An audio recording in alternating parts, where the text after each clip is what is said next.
জাতিসংঘের সম্মেলন চলাকালীন বিএনপি ও আওয়ামী লীগের নেতাকর্মীদের মধ্যে হাতাহাতির ঘটনা ঘটে। দুজন আহত হন এবং একজন বিএনপি কর্মী আটক হন।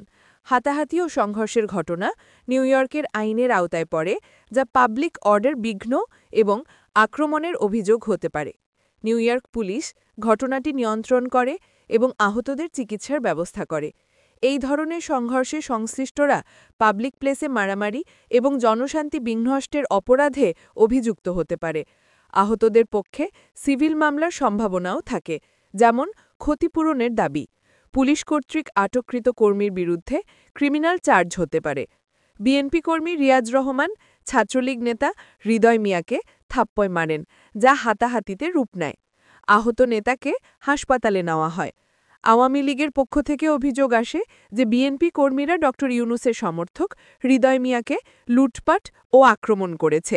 হাতাহাতি ও লুটপাটের ঘটনায় আক্রমণকারী ও অংশগ্রহণকারীদের বিরুদ্ধে মারধর, চুরি ও হেনস্থার অভিযোগ আনা যেতে পারে।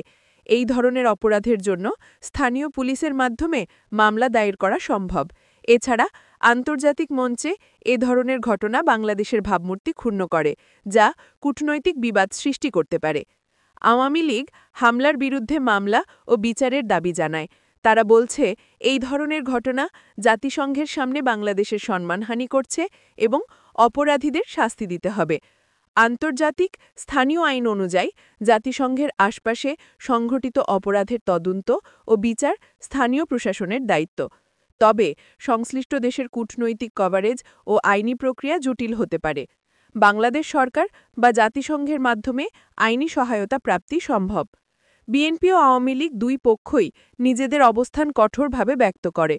বিএনপি নেতারা আওয়ামী লীগের কর্মীদের বিরুদ্ধে সশস্ত্র হামলার অভিযোগ করেন এবং তাদের প্রতিহত করার কথা বলেন।